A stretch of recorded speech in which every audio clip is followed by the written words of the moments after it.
Hello, and welcome to episode 194 of Prog Review.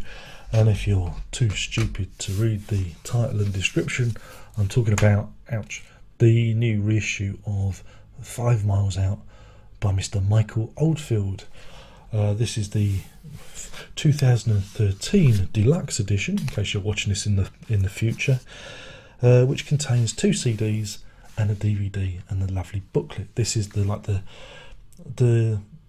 latest release of it. You know, there've been quite a few reissues lately. You know, Mike Oldfield releases reissues about 2 albums per year in this format, and this is part of it on the Mercury label. It's all part of that slew of reissues, and they all kind of follow a similar format. Now, this historically was his 7th studio album, originally released 19th of March 1982. My goodness, I was 11 years old. Sip of coffee. Talking about the album itself, this is where me and Mr. Oldfield, we start to fall out of love with each other, but to put it bluntly.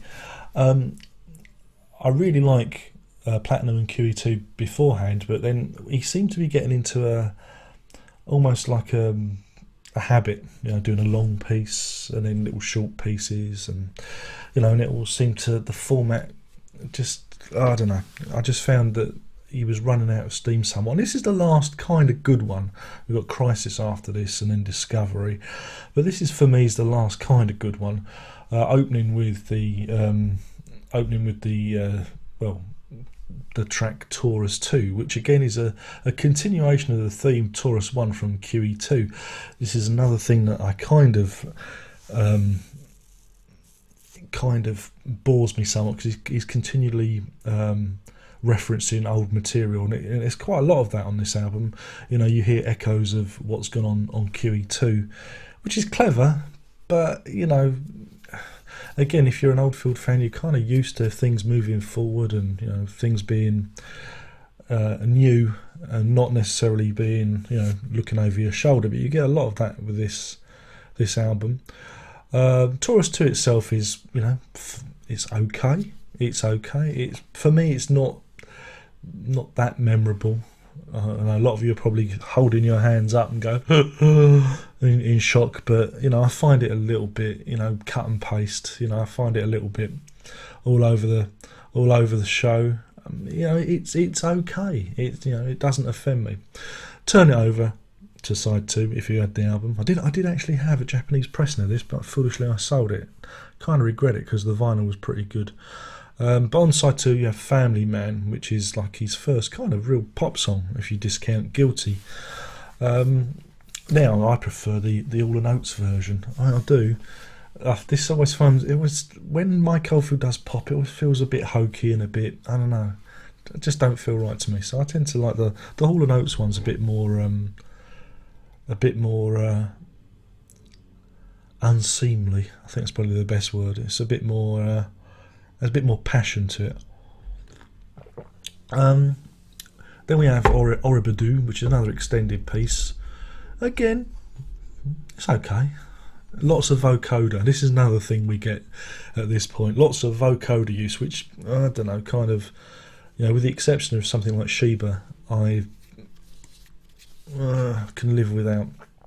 Mount Tidy, I liked, one of my favourite ones. And then the album rounds off with the title track 5 Miles Out, which is quite a good pop song. I quite like it. Again, it's based on, you know, his actual experience of being on a bad airplane ride and the thoughts that come with it. Now, you know, as a whole album, you know, I'd probably give it maybe 2.5. I'm trying to think of what I can give. 2.5 Tauruses out of 5. And then we got the reissue, which I'm going to kind of mark and talk about separately. Now, the reissue adds 2 extra tracks to this. You get Waldberg the Peak, which was a B-side, which I like. It's absolutely one of the favourite track of mine. And a demo of 5 Miles Out, which is, can live without. Now, I found the remastered version of the album. Now, I didn't own this on CD before, so this is like the first time I've owned it on CD, so I've got nothing really to compare it to, so bear with me. But I thought the actual album sounded a bit kind of flat and boxy. There was a lack of fizz, so I might describe it. But when I listened to Wahlberg... Wait a minute, I think that might be somebody at the door. I need to investigate. No, false alarm. The dog's got me at it. Must have been the neighbours pulling up in their car. I shall leave that in. Where was I? The remastering of the album, it just seemed a bit flat compared to Wahlberg The Peak, which sounded really dynamic and really, had lots of roundness and highs, which sounded kind of good. Disc 2, we have a live set from Cologne, 6th of December 1982. Again, you get Tubular Bells Part 1, Sheba, Mirage, Family Man, Taurus 2, Mount Tidy, 5 Miles Out and Guilty. It's a fair gig, it's good. I'm not a great lover of live albums, but it's a good document at the time, so... And the third disc is the DVD, which has the surround sound part on it. For me, that's the bit I like to listen to. It gave me a chance to engage with Taurus 2 for the first time in a long time, because it was like I was listening to it for the first time properly, which was pretty cool. I mean, the thing about Oldfield, when he does surround sound mixing, it's fairly standard stuff. There's no surprises. But you do get to hear more detail. He does, place the instrumentation around, so you get to hear everything. And you do pick up little bits that are kind of buried in the stereo mix, so it's good for that. You also get the video for 5 Miles Out, all right, and 2 performances that from 665 special, whatever that was. 6:55 special? I don't remember that. That's from the BBC, 28th of July 1982, and it's good fun to see the band in the studio, doing their thing. As an overall package, it's a very good, roundup of the album. You also get a booklet with a little essay explaining the times and that. Disappointed that I think Punkadiddle wasn't it? I think Punkadiddle was a B-side to one of the pieces.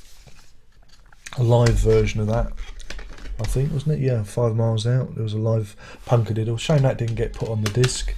And it's a shame that Wahlberg The Peak didn't get a surround sound treatment too. That would have been quite good. But other than that, no real complaints. I mean, this is the thing about these reissues. They are good value. You do get lots of extra stuff, and you do get a chance to go back and rediscover the albums again. So, no complaints here.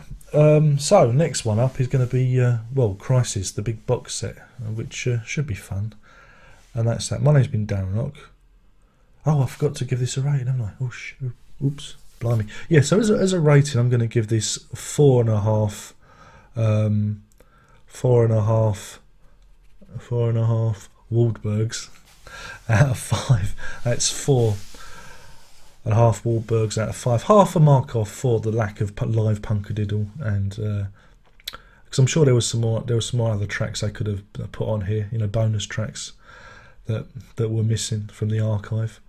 And yeah, Wahlberg The Peak should have been in 5.1. I'd have really liked to have heard that, because it's one of my favourites. So that's that. My name's been Darren Lock. I've been talking about 5 Miles Out. I don't know why I like to look at it then. Why do I have to look at it? I've been talking about 5 Miles Out by Mike Oldfield. Ow. And thanks for watching. Thank you for being a patient audience. Only one more thing to say. Thumbs up, rate and share, because you've got to do all this stuff now. It's all official YouTubey kind of thing. So yeah, rate and share and subscribe and all that stuff. And then there's the social media. Sit on my Facebook, tiggle my Twitter, and you can do what you like with Google Plus. It's all there. And with that, I will say, prog on.